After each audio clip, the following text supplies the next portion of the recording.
Nitrite, TRITE, TRITE. Okay sir, हाँ, later on next I दिया था कल, क्या लिखा था? उस दिन आपने आई लिख के दिया था इसलिए। आई मैंने शायद क्लिक कर दिया होगा, चेक कीजिए NO2 पे लिखा था सर। ना। वही तो, NO2 निगेटिव का मतलब होता है नाइट्राइट और NO3 निगेटिव का मतलब होता है नाइट्रेट। और मैंने स्पेसिफिकली आप लोग को इसके ऊपर फोकस करने के लिए कहा था, क्योंकि काफी सारे बच्चे इस दो चीजों में काफी कंफ्यूज हो जाते हैं। Even if I told you regarding sulphate, sulphate का फॉर्मूला अलोंग विद उसके चार्जेस बताइए। सल्फेट का formula SO4 2 minus. Negative. Okay, later on next, अगर मैंने यहाँ पर बाय सल्फेट लिखा तो बताइए। HSO4 minus. HSO4 negative. Okay, called it as a negative, okay, rather than minus. Otherwise, it will create a confusion in your mind. Later on, sulfite अगर मैं लिखता हूँ तो S2 माइनस। S2 माइनस होता है क्या? 3 माइनस होता है सर। सल्फाइड बोला ना? सल्फाइट यहाँ लिखा है ना मैंने।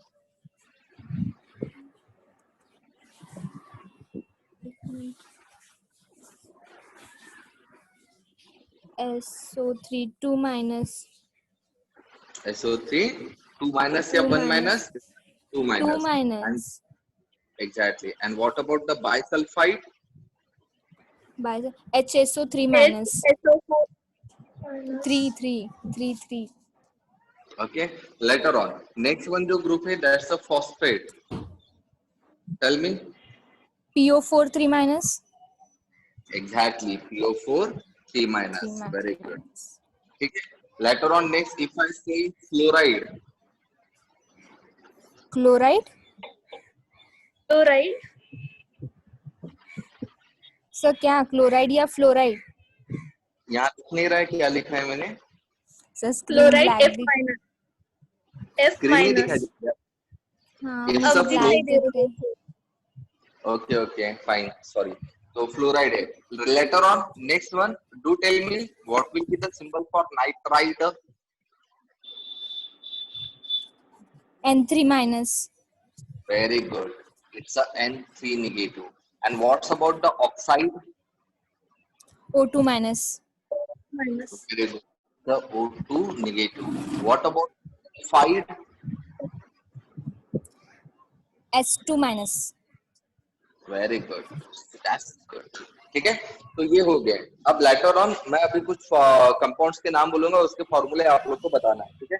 But before moving on to that, let's revise the group wise valency और द चार्जेस। सो बताइए, ग्रुप 1 के ऊपर कौन से चार्जेस होते हैं? +1. +1. Very good. Then later on group 2 के चार्जेस?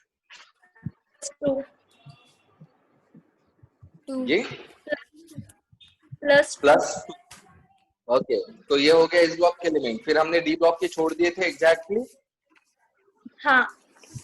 फिर मुझे बताइए नेक्स्ट कौन सा ग्रुप देखा था हमने? P block element 13 group. So group 30. So tell me, what is the form? The charges on group 30? +3. That's good. Then what are the charges on the group 4? -14 +4। -4 या फिर +4 भी होता है, करता है, वैसे डिपेंड करेगा, वो हम आगे पढ़ेंगे। Then what about the group number 15? -3। Okay, -3. Then what about the group 16? -2। And what about the group 17? -1। Very good. चले, now do tell me what about the formula of calcium sulfate? Calcium sulphate का formula बताना है। CaSO4। Very good. तो देखिए, जब भी अगर मैं आप लोग को कोई भी कंपाउंड का फॉर्मूला पूछता हूँ, तो सबसे पहले आपको ध्यान में आना चाहिए कि उसमें क्या चीजें प्रेजेंट है, उनके सिंबल पता होना चाहिए। जैसे यहाँ पहला है कैल्शियम। कैल्शियम का सिंबल क्या होता है? इट्स Ca सल्फेट का सिंबल क्या होता है? SO4 SO4। इसका चार्ज आपको पता है कितना होता है? Calcium belongs to which group? second group second group के चार्जेस +2 +2 होता है। और हाँ, SO4 का +2 डायरेक्ट चार्ज हम लोगों ने लिखवाया है। SO4 मतलब सल्फेट का चार्ज क्या होता है? -2 2 negative 2 -2 negative मतलब दोनों दो दो है, तो फॉर्मूला क्या बनेगा? हाँ CaSO4 CaSO4 CaSO4. So that's the formula for the calcium sulfate. Okay, good. sulfate. Let us next now do tell me the formula for the potassium hydrogen sulfate. Potassium hydrogen sulfate. KHSO4 KHSO4 SO4 KHSO4. देखिए potassium ये बोला था, और hydrogen sulphate मतलब ही bye sulphate होता है। हाँ, bisulphate is also called as bisulphate, हाँ सल्फेट। हाइड्रोजन सल्फेट, ओके, हाँ that's good. sir. Like next do tell me what is the formula for magnesium chloride? MgCl2 MgCl2. That's good. Mg की valency होती है 2, Cl की valency होती है A, so formula will be the MgCl2. Now do tell me what is the formula for aluminium hydroxide? AlOH Al और hydroxide का होता है, OH hydroxide OH minus but आपको पता है एल्यूमिनियम की वैलेंसी कितनी होती है? 3 और ये Mg नहीं AlOH3 AlOH3 मतलब Al OH3 in bracket by 3.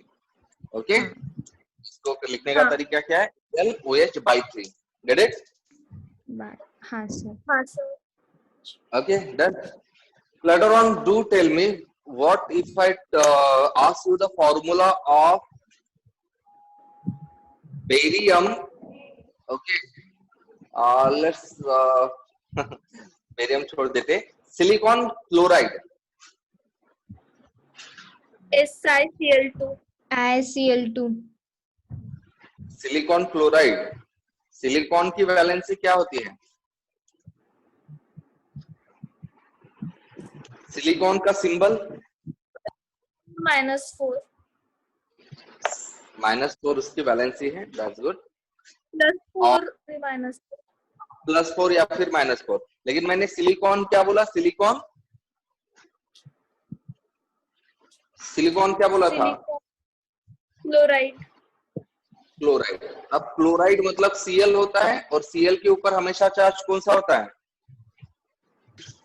Negative 1 minus. और सिलिकॉन के ऊपर क्या होगा? अगर इसके ऊपर निगेटिव है तो सिलिकॉन के ऊपर क्या होना चाहिए? पॉजिटिव होना चाहिए, बराबर है। अब क्रॉस करो, क्या होगा? ऐसा कितने टाइम? 1 टाइम। और Cl कितने टाइम? 4 टाइम। तो फॉर्मूला क्या होगा? 4 time SiCl4 okay, SiCl4 done. तो इन दिस वे बहुत ही सिंपल होता है formula banana, it's not too much tough.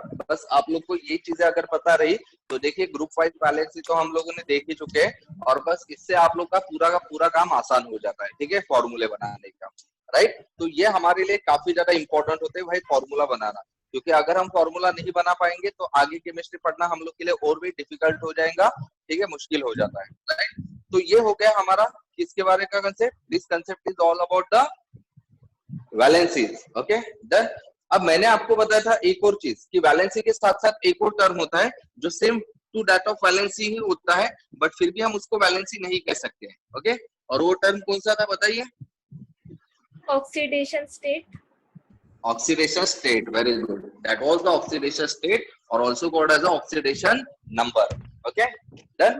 तो आज हम बात करेंगे हमारे उसी टर्म के बारे में, that is called as the oxidation state या फिर oxidation number. Okay, it is abbreviated as OS or sometime ON, right? Done. So क्या होता है ऑक्सीडेशन स्टेट या ऑक्सीडेशन नंबर? ओके, सो देखिए दिस पर्टिकुलरली नंबर, ठीक है, वो number of electrons, valence electron होते हैं जो बॉन्डिंग में इन्वॉल्व होते हैं, ठीक है, the number of valence electron that can be involve in a bonding. Okay, अब मोस्ट ऑफ द केस में हम जो बॉन्डिंग रिस्पॉन्स, मतलब जो बॉन्ड होते हैं, टाइप्स ऑफ बॉन्ड की जब हम बात करते हैं, तो 3 टाइप के स्पेसिफिक बॉन्ड होते हैं, आप लोगों ने पढ़ा भी होगा, सुना भी होगा। एक होता है हाँ। आयोनिक बॉन्ड, आयोनिक बॉन्ड, एक होता है कोवैलेंट बॉन्ड, कॉन्वेलेंट बॉन्ड, और एक होता है कोऑर्डिनेट बॉन्ड, बराबर है। डन। तीसरा तो वाला आयनिक बॉन्ड बॉन्ड में होता है लूजिंग और गेनिंग इलेक्ट्रॉन, बराबर है, हाँ, सिंपली। कोवैलेंट बॉन्ड क्यों तैयार होता है? Due to the, sharing of electron, जबकि कोऑर्डिनेट बॉन्ड तैयार होता है due to the transfer of, transfer मतलब ये, हाँ, समटाइम गेनिंग और लूजिंग को सिंपल वर्ड होता है transfer. Okay, so transfer of pair of electron, ठीक है। देखिए मैंने यहाँ पेयर ऑफ इलेक्ट्रॉन लिखा है, जबकि यहाँ पर क्या लिखा हुआ है? अब यहाँ पेयर ऑफ इलेक्ट्रॉन की जगह मैं लिखता हूँ लोन पेयर ऑफ इलेक्ट्रॉन, ठीक है। डन। अब यहाँ सवाल आता है कि भाई ये लोन पेयर ऑफ इलेक्ट्रॉन या पेयर ऑफ इलेक्ट्रॉन जो मैं चीजें लिख रहा हूँ वो क्या होता है, तो इसको भी हम पढ़ेंगे आगे। Okay, done. सो फिलहाल के लिए हम ऑक्सीडेशन स्टेट या ऑक्सीडेशन नंबर के बारे में बात करते हैं। सो ऑक्सीडेशन स्टेट या ऑक्सीडेशन नंबर मतलब वो इलेक्ट्रॉन्स होते हैं जो बॉन्डिंग में आप लोग के इन्वॉल्व हो सकते हैं। Get it? Done. That can be involve in a bonding. Okay, but before the oxidation number, ठीक है, इससे पहले मुझे एक कंसेप्ट आप लोग को बताना पड़ेगा। सो ऑक्सीडेशन स्टेट फिलहाल के लिए सिर्फ इतना ही दिमाग में रखो कि ये एक तरह की वैलेंसी होती है, बट वो एक से ज्यादा टाइप की वैलेंसी हो सकती है। अब आज जो हम बात करेंगे वो बात करेंगे सब ऑर्बिट के बारे में। इसके बारे में सब ऑर्बिट या फिर सब शेल। डन। देखिए 10th स्टैंडर्ड तक हम लोगों ने क्या पढ़ा था कि कोई भी जो मैटर होता है, मैटर कुछ भी होता है, उसका जो स्मॉलेस्ट यूनिट पार्टिकल होता है, स्मॉलेस्ट यूनिट पार्टिकल, बराबर है, हाँ, that is called as the what? Atom, atom, atom, बराबर है। फिर हमने ये सीखा कि एटम के अंदर जो होते हैं वो होते हैं सब एटॉमिक पार्टिकल, हाँ, बराबर है। फिर हम लोगों ने देखे थे सब एटॉमिक पार्टिकल्स 3 टाइप्स के होते हैं, राइट? हाँ, proton, neutron, electron, neutron and electron, neutrons, right. Protons के ऊपर पॉजिटिव चार्ज होता है, हाँ, इलेक्ट्रॉन्स के ऊपर नेगेटिव चार्ज होता है, और न्यूट्रल होता है, ये न्यूट्रल होता है, मतलब नो चार्ज, बराबर है। दस। हाँ। फिर आप लोगों ने एटम का एक स्ट्रक्चर भी पढ़ा। स्ट्रक्चर में आप लोगों ने क्या पढ़ा था कि एटम का एक सेंटर होता है, that centre is called as a nucleus, nucleus. और न्यूक्लियस के अंदर क्या प्रेजेंट होते हैं? Proton and protons neutron, protons और न्यूट्रॉन, और इलेक्ट्रॉन्स जो होते हैं, इलेक्ट्रॉन्स कहाँ प्रेजेंट होते हैं? In circular orbit. ये हाँ, ऑर्बिट सर। कैसे होते हैं? सर्कुलर, सर्कल फॉर्म में होते हैं, हाँ, राइट। और ये सर्कुलर ऑर्बिट को हम या तो ऑर्बिट कहते हैं या फिर शेल कहते हैं। कहते हैं। और इसके अंदर क्या प्रेजेंट होता है? इलेक्ट्रॉन्स, इलेक्ट्रॉन्स प्रेजेंट होता है। Very good. अब देखिए भाई, इलेक्ट्रॉन्स हम क्या बोलते हैं? इलेक्ट्रॉन्स प्रेजेंट रहते हैं मतलब ऐसे प्रेजेंट रहते हैं या घूमते रहते हैं? घूमते रहते हैं, वेरी गुड। कैसे रहते हैं? घूमते रहते हैं। तो अब सवाल ये आता है कि कोई भी चीज अगर कॉन्स्टेंटली घूमती रहेंगी, ठीक है, तो व्हाट डू यू थिंक, उसकी एनर्जी कम होंगी या नहीं होंगी? अगर कोई चीज घूमती है, घूमती है, कम होती है ना, बराबर है। अब कंसीडर करो कि मैं अगर घूम रहा हूँ, एक सर्कल में घूम रहा हूँ, ओके, तो फिर आपको क्या लगता है, घूमते घूमते अगर मेरी एनर्जी कम हो जाएंगी तो एक जगह पर मेरी एनर्जी स्टॉप हो जाएंगी और मैं एक जगह पर आकर रुक जाऊंगा, बराबर है। हाँ, सेंटर, बिल्कुल सेंटर में आके रुक जाऊंगा मैं। हाँ, एग्जैक्टली यहाँ पर भी सेम चीज होंगी। अगर आप लोग का इलेक्ट्रॉन घूमते रहेगा तो अल्टीमेटली उसकी एनर्जी कॉन्स्टेंटली कम होती जाएंगे, बराबर है। हाँ और सर। कांस्टेंट होते होते फिर वो क्या हो जाएगा, न्यूक्लियस में आकर स्टॉप हो समा जाना जाएगा। चाहिए, बराबर है। न्यूक्लियस में आके गिर जाना चाहिए, एग्जैक्टली बराबर है। तो अगर आपके इलेक्ट्रॉन्स न्यूक्लियस में आकर गिर गए तो फिर ये ऑर्बिट रहेंगे क्या, ऑर्बिट भी नहीं रहेंगे।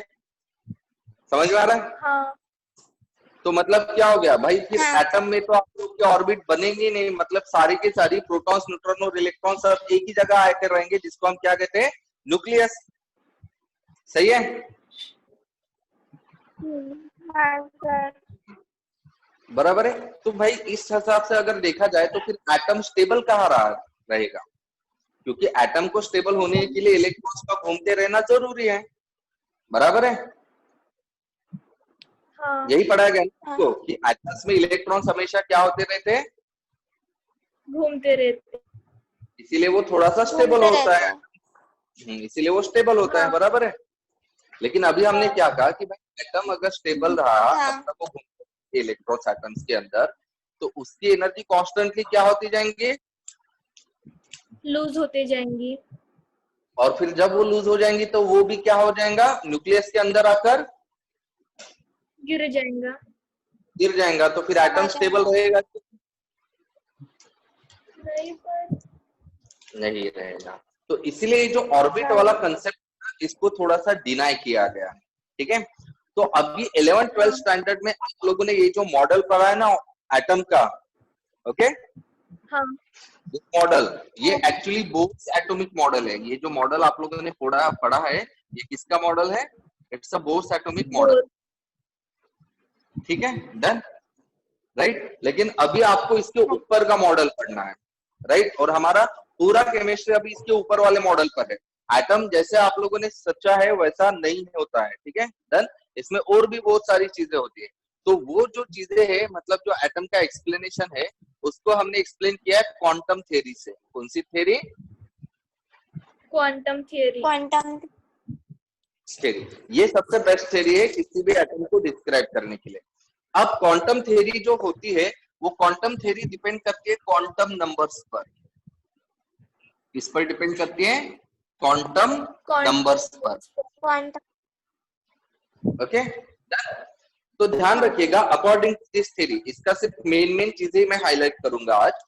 तो अकॉर्डिंग टू दिस थ्योरी आप लोगों ने जो पढ़ा है कि आपका जो पर्टिकुलरली एटम होता है उसमें सिर्फ ऑर्बिट होते हैं, और इलेक्ट्रॉन्स कहाँ प्रेजेंट होते हैं, सिर्फ और सिर्फ कहाँ प्रेजेंट होते हैं इलेक्ट्रॉन्स, ऑर्बिट में ही होते हैं, बराबर है। ऑर्बिट में। But according to this concept, आप लोगों का ऑर्बिट जो होता है, इलेक्ट्रॉन्स आपके ऑर्बिट में नहीं होता है, बल्कि ऑर्बिट आगे जाकर सब ऑर्बिट में डिवाइड हो जाता है। सब ऑर्बिट आगे जाकर ऑर्बिटल में डिवाइड होता है, ओके। और इस ऑर्बिटल में प्रेजेंट थे आप लोगों के इलेक्ट्रॉन्स, गेट इट, राइट। तो इलेक्ट्रॉन ऐसे रहते, ओके, डन। तो ये वाला आपको ध्यान में रखना है कि ऑर्बिट किस में डिवाइड होते हैं, सब और ऑर्बिटल में। सब ऑर्बिट या और सब ऑर्बिट आगे जाकर किस में डिवाइड होते हैं, ऑर्बिटल में। ऑर्बिटल में, ओके। और ऑर्बिटल में फिर कौन प्रेजेंट होता है, इलेक्ट्रॉन और वो क्या करते रहते हैं, घूमते रहते। Got it, done. तो इस तरह से इन्होंने क्या बोला, 4 क्वांटम नंबर्स, ओके। तो इन्होंने अलग अलग नाम दे दिए। जैसे ऑर्बिट को इन्होंने बोला प्रिंसिपल क्वांटम नंबर, ओके। क्या नाम दे दिया इसको, principal quantum number, okay. Second sub orbit को इन्होंने नाम दे दिया azimuthal quantum number. Very good. आपने पढ़ा है क्या ये सब, हाँ सर, एनसीईआरटी। एनसीईआरटी से पढ़ लिया इतना सारा, हेलो। हाँ सर।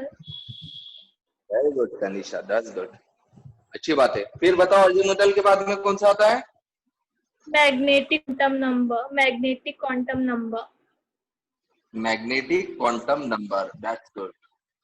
ओके, एंड फाइनली कौन सा आता है?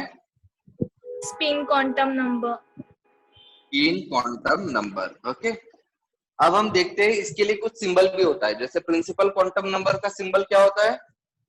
N, very good, it's a small n. Azimuthal N, quantum small n, number का सिंबल क्या होता है? Small l, small l, that's correct. Then magnetic quantum number का क्या होता है सिंबल?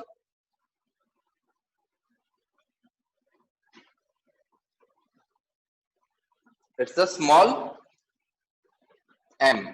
और स्पिन क्वांटम नंबर का सिंबल होता है एस। Get it? डन? दिमाग में गया ये? सृष्टि, प्रतीक्षा? हाँ सर। ओके, तो फिलहाल के लिए आपको इतना ही ध्यान में रखना है, ठीक है। अब आगे हम लोग को क्या ध्यान में रखना है? आगे अभी हम लोग को ये ध्यान में रखना है कि जैसे हम लोग आज इसके बारे में बात करेंगे, सब ऑर्बिट के बारे में, ठीक है। तो क्योंकि हम लोगों ने पीरियोडिक टेबल पढ़ा हुआ है, इसीलिए तो ध्यान रखिएगा, पीरियोडिक टेबल में जो टोटल 118 एलिमेंट्स प्रेजेंट है आपके, वो टोटल 118 एलिमेंट्स को हमने क्या किया था? डिवाइड किया था 4 ब्लॉक्स में, बराबर है? याद है ना? हाँ सर। कौन से ब्लॉक थे वो? S block, t block, d block and f block. Right? तो अब ध्यान दीजिए, ये जो चारों ब्लॉक है, these are nothing but the sub orbit. ये सब क्या होते हैं? Sub orbit. Got it? तो एस, पी, डी और एफ, ये क्या है? All of them are sub orbit, sub orbit. Sub orbit. Okay, अब यहाँ पर सबसे इंपॉर्टेंट चीज आपको क्या ध्यान में रखनी है? ध्यान दीजिए, आपका जो ऑर्बिट होता है, ठीक है, मतलब जो प्रिंसिपल क्वांटम नंबर कहते हैं हम लोग, अगर वो पहला ऑर्बिट है, so it is divided into only one सब ऑर्बिट। तो वो सिर्फ एक ही सब ऑर्बिट में डिवाइड होता है। ओके, हाँ, अगर मेरा सेकंड ऑर्बिट रहेगा तो सेकंड ऑर्बिट कितने सब ऑर्बिट में डिवाइड होता है? 2, 2 सब ऑर्बिट में डिवाइड होता है। फिर तीसरा सब ऑर्बिट, तीसरा ऑर्बिट कितने सब ऑर्बिट में डिवाइड होगा? 3, 3 में डिवाइड होता है। वेरी गुड, ठीक है। फिर आएगा चौथा। सो चौथा ऑर्बिट जो रहेगा वो कितने सब ऑर्बिट में डिवाइड होगा? 4, 4, राइट। ओके, देन पांचवा अगर रहा तो 5, 5 नहीं, फिर 4 ही रहेंगे। 4 से ज्यादा सब ऑर्बिट नहीं है, ठीक है। डन? सब ऑर्बिट टाइप के 4 ही है, ठीक है। तो 4 के बाद में पांचवा ऑर्बिट रहेगा तो उसमें भी कितने सब ऑर्बिट रहेंगे? 4 ही रहेंगे। 4, फिर छठा अगर ऑर्बिट रहा तो उसमें कितने सब ऑर्बिट रहेंगे? 4, 4 ही 4। रहेंगे, बराबर। देन 7 अगर सब ऑर्बिट है, ऑर्बिट है, तो उसमें कितने सब ऑर्बिट रहेंगे? 4, 4। 4। अब चारों सब ऑर्बिट के नाम पता है तुमको? S, P, D, F, SPDF, ठीक है। तो अकॉर्डिंग टू दैट वन, यहां मैंने क्या बोला कि पहले ऑर्बिट में सिर्फ एक ही सब ऑर्बिट है, तो वो सब ऑर्बिट कौन सा रहेगा? S, ऐसी रहेगा, बराबर है। फिर मैंने बोला था कि सेकंड इसमें 2 सब ऑर्बिट रहेंगे, तो बताइए वो 2 सब ऑर्बिट कौन से रहेंगे?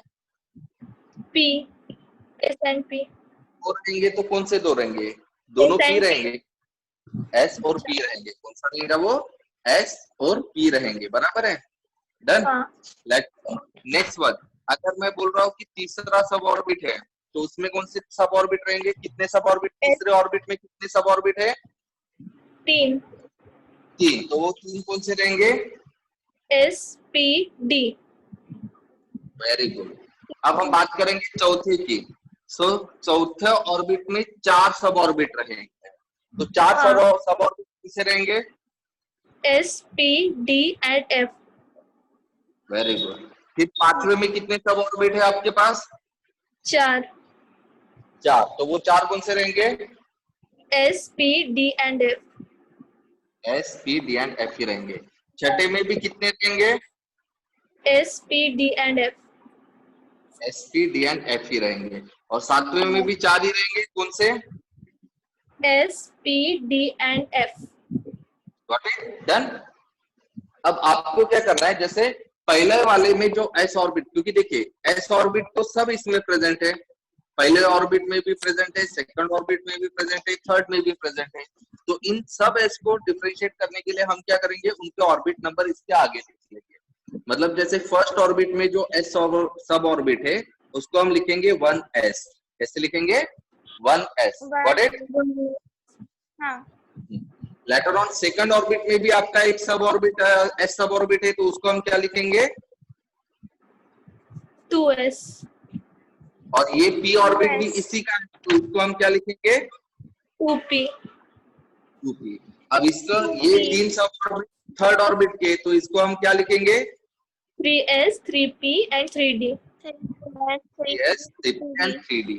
गुड, ठीक है। उसके बाद में इसमें 3s, 3p, 3d and नहीं 4s, 4p, 4d and 4f. 4s, 4d. Right. इसके बाद में s 5s, 5p, जो है ना, 5d and 5 5f. ये वाले कौन से होंगे? 6x, 6p 6p, 6d, 6f. और ये वाले 7s, 7s, 7p, 7d, 7f. Okay done. तो ये चीज पहले दिमाग में डाल दो। अब जैसे कि हम लोगों ने बोला है कि ये जो सब ऑर्बिट होते हैं, ये सब ऑर्बिट वापस किस में डिवाइड हो रहे हैं? ऑर्बिटल में. ऑर्बिटल्स में। तो बताइए हमारे पास टोटल सब ऑर्बिट कितने हमारे पास? 4. कौन कौन से? S, P, D and F. Right. ये सब क्या है? सब ऑर्बिट. सब ऑर्बिट है। क्लियर है? हाँ सर. और जैसे कि मैंने कहा सब ऑर्बिट किसमें डिवाइड होते हैं? ऑर्बिटल में. ऑर्बिटल्स में। ठीक है। देखिए ऑर्बिट और ऑर्बिटल इसमें कंफ्यूज मत होना, ठीक है? राइट। ऑर्बिट और ऑर्बिटल बहुत सारे लोग इसको सेम ही कंसिडर कर लेते हैं, ठीक है ना? हाँ. अरे तो कंफ्यूज मत होना। तो हम बात करें ऑर्बिटल्स की। अब हम देखते हैं कि भाई s ऑर्बिट में कितने सब ऑर्बिटल होते हैं, ठीक है? तो यहां ध्यान में रखना s में एक सब ऑर्बिटल होता है।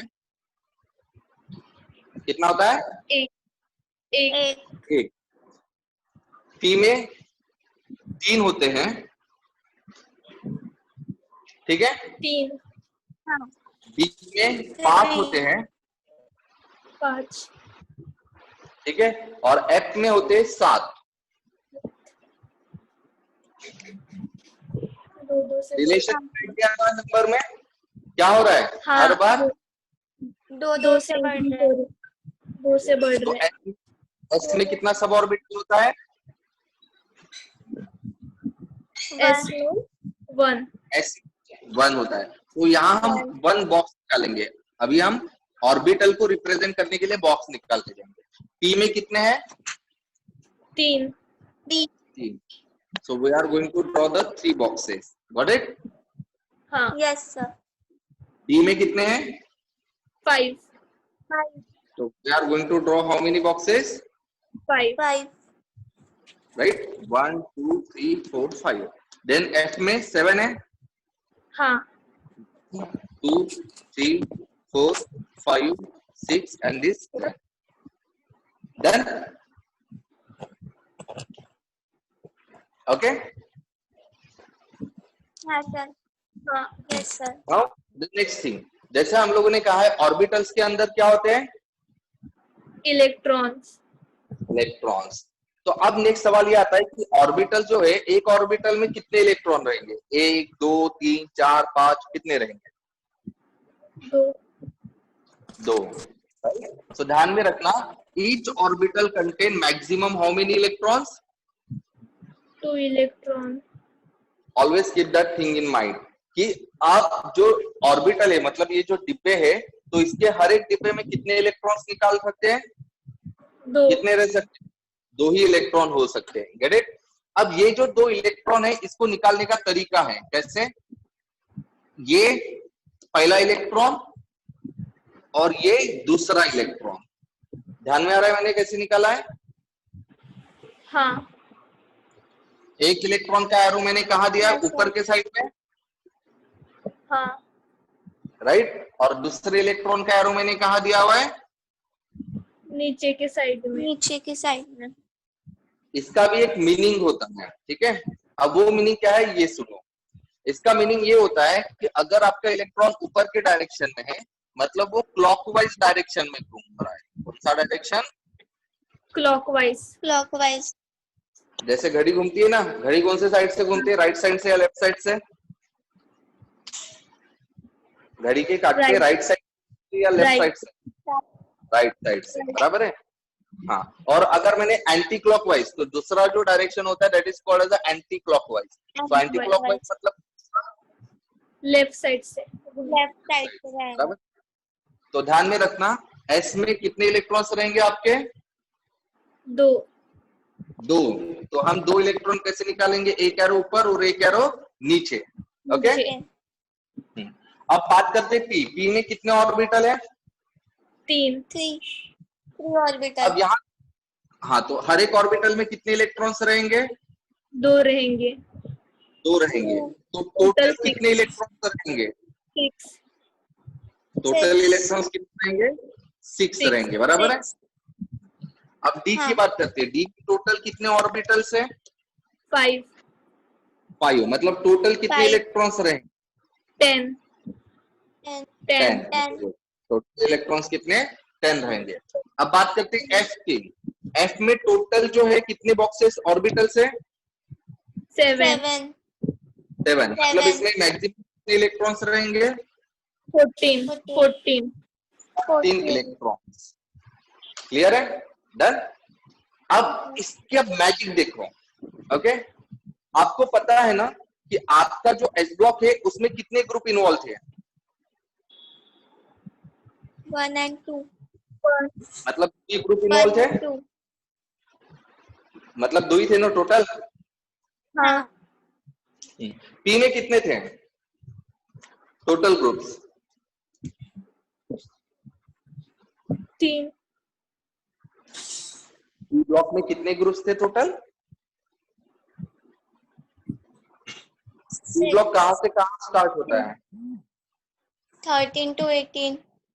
तो टोटल ग्रुप कितने हो गए? 6। डी ब्लॉक Six कौन से ग्रुप से कौन से ग्रुप तक जा रहे थे? 3 to to 12। 12। मतलब टोटल कितने हो गए थे? 10। 10। 10 ग्रुप। और आपको पता है ना, ए ब्लॉक में मैंने एक रो में कितने